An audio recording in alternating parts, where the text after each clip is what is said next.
Vez uma entrevista que fizeram com o Bechara, né, gramático, sobre o preconceito linguístico. A gente tem aqui, eu não gosto de falar o nome dele, porque vão falar que eu tô caçando briga e tal, caçando, né? Mineiro fala caçando. Há um cara, professor daqui de São Paulo, que defende que existe preconceito linguístico, que tem livros, que escreveu livros sobre o preconceito linguístico e tal. Eu fui obrigada a ler os livros desse cara na faculdade, blá, blá, blá. Quem faz letras aí já identificou quem é. E ele foi questionado, o Evanildo Bechara, sobre as teorias desse cara. E o Evanildo Bechara falou uma coisa muito certa. Se a escola se eximir da obrigação dela de apresentar para as pessoas a norma culta e mostrar que a norma culta tem o papel que a gente sabe que ela tem, quem vai fazer isso? Se começar o que esse povo do preconceito linguístico prega, porque o que eles pregam? Que não existe certo e errado, existe inadequado e adequado. E aí sai lá aquele... Formal e informal. Aí, não sei se vocês viram, saiu no Jornal Nacional, um livro para ensino de jovens e adultos, que estava lá, nós pega o peixe. Aí perguntava, é correto falar assim? Sim, você pode falar assim, é correto, mas você pode ser vítima de preconceito linguístico. Como se a pessoa que fala corretamente fosse a errada, a ruim da história, a vilã da história. Quando, na verdade, o vilão é o quê? É a diferença, é a desigualdade que a gente tem educacional. Sim. Então, eu não posso baixar o meu modo de falar, eu não posso começar a aceitar tudo. É um bom mocismo, né? Sim. Eu não posso começar a aceitar tudo para que o outro não se sinta constrangido. O outro precisa se sentir constrangido para que ele vá atrás do conhecimento. Porque senão é o que você falou. Um passa, outro não passa. Mas precisa se sentir constrangido? Constrangido no sentido não ruim da palavra. Não é para ninguém humilhar ninguém. Né? Eu não estou falando aqui de humilhação, mas eu falo a respeito de um constrangimento do seguinte sentido... Do brio, né? Isso, do brio. Muito obrigada. É necessário que a gente faça com que as pessoas queiram. E é interessante, assim, como que não se valoriza, né, o português, o estudo na nossa sociedade. A questão do dialeto não binário. A França proibiu. O ministro da Educação Nacional francesa proibiu o dialeto não binário nas faculdades, nos órgãos públicos, nas escolas. Enquanto isso, a Globo agora anunciou que vai ter uma novela com dialeto não binário. Se isso não é desvalorizar o português, eu não sei mais o que é. Então, de um lado, a turma do preconceito linguístico, do outro, a turma da ideologia de gênero, e no meio, a língua portuguesa cada vez mais execrada pelas pessoas. Uhum. Mas por que você é contra colocar a linguagem não binária nas instituições, ou nas novelas, ou nas escolas, ou no vocabulário?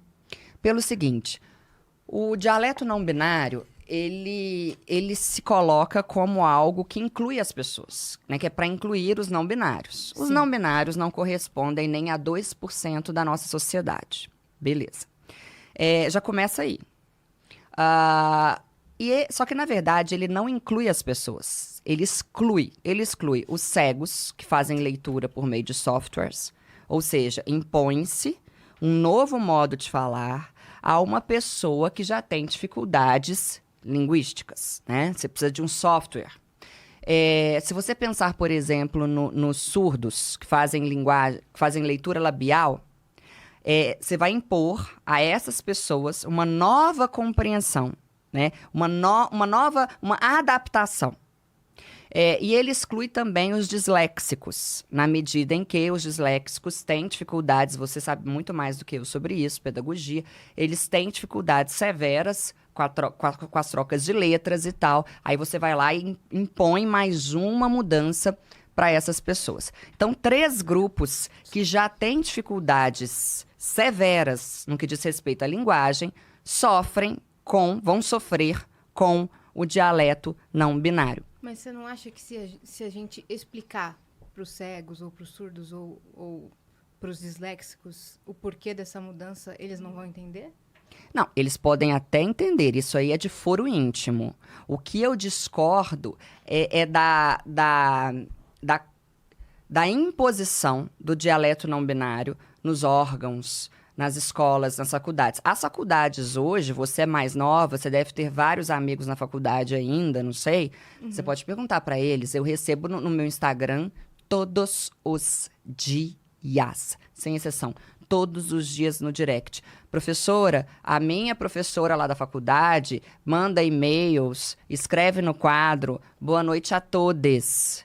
Eu não consigo achar isso normal. Minha filha acontece isso com ela. Tá na faculdade dela? Se os não... Mas você já tem filha na faculdade? Ah, já, porque você foi cedo. Eu tô olhando pra ela, é uma moça, gente. Tem 21, Obrigada, a tem filha 21, minha dela. filha. Tá se formando em psicologia. Eu ia falar pedagogia. É Psicologia. gata. Tô boba. Ela tá chocada. Tô chocada. Eu até perdi a fala. Mas enfim, Eu tô Ou perguntando os alunos de um lugar- mandando isso. pra você. Isso. Eu tô Uma perguntando coisa... isso de um lugar leigo e Não, tô ok. tentando Você tá propagar tentando a entender. imposição. Vamos Exato. lá. Uma coisa é o não binário. O que é o não binário? É a pessoa que não se identifica nem com o masculino nem com o feminino, né? Com gênero e tal. Exato. É ok eles criarem essa linguagem e ela permanecer como que ela é. Um dialeto. Dialeto é o quê? É uma linguagem que fica ali à margem da sociedade. Mais nichada. Nichada. Isso. Tudo bem, que fique por lá. Agora, Nós temos vários dialetos, né? Nós temos vários dialetos os em grupos, assim.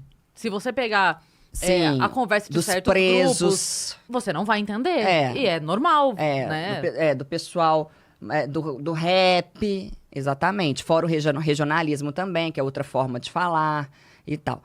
Mas, enfim, qual que é o problema nisso tudo? Eu participei de uma discussão, e foi a primeira e última.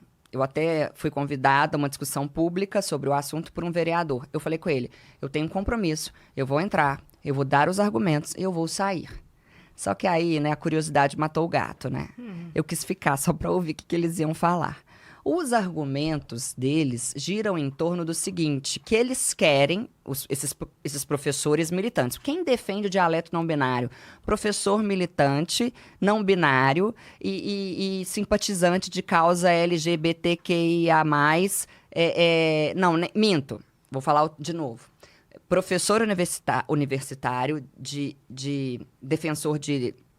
Professor universitário defensor de ideologia de gênero, militantes de ideologia de gênero e o não binário. Acabou. Tá. Perdi. Onde que eu tava? Já esqueci. Do debate. Você O debate. Obrigada. E aí eu estava num debate, nele havia professores defensores do dialeto não binário. Gente, a argumentação que eles têm é a de que o menino na escola, o não binário, ele precisa se sentir representado. E que o dialeto não binário precisa ser abordado na escola. Tá. É bonito o argumento. Você olha e fala assim, cara, legal e tal, nananã, né? Olhando de fora, numa visão mais humanística da coisa. O problema é que começa assim. Entendeu? Se ficasse ali, olha, existe aqui o dialeto não binário. Acabou. Mas não vai ficar assim. Da mesma forma como o preconceito linguístico não ficou. Eu dei aula em colégio por 2 anos, foi uma experiência terrível para mim, e eu era punida e me enchiam a paciência toda vez que eu falava que nós vai, por exemplo, estava errado. Eu tinha que falar adequado ou inadequado, por causa do preconceito linguístico. Entendi. Então, o que ocorre? A gente que vive a prática, que viveu a prática, que sabe como que as coisas vão se infiltrando nas escolas e nas faculdades, a gente sabe que primeiro há esse discurso do bom mocismo, do dialeto não binário, e que aí ele entra. E no que ele entra, ele toma conta. E eu sou uma conservadora da linguagem. Eu quero conservar o que a gente tem de bom. E o que a gente tem de bom? Esse patrimônio que é a língua portuguesa. E se você olhar também, o dialeto não binário, ele é completamente arbitrário e impositivo. Primeiro começou terminando com X. Aí eles viram que o X não dava certo para compreensão aí, por exemplo, fala. todex e tal, que ficou muito difícil. Aí passou para todes e tal, para a letra E. Mas de onde que eles tiraram isso? É muito arbitrário. Por que a letra E? Tem a Sabe? letra U também, se eu não me engano. Mas é engraçado como só funciona quando o discurso quer, né? Porque aí o E seria o neutro. Mas quando a gente diz presidente, aí você tem que dizer presidentar, porque senão ofende. Olha que loucura. Porra, mas aí você decide, querido. Aí, então, Olha, serve- atrapalha. Não é neutro, então o presidente tem é neutro. Exato, eles Não se era neutro contradizem. antes? Exato. Atrapalha. O ministro da Educação Nacional francesa falou. Atrapalha a interpretação do texto. Atrapalha a comunicação. Desvaloriza a língua. Isso. Escreve aí nesse canal aqui que vos fala, dá o like aí nesse vídeo. Esquecemos alguma coisa, Jean? Não, é isso aí, mano. É isso. É isso.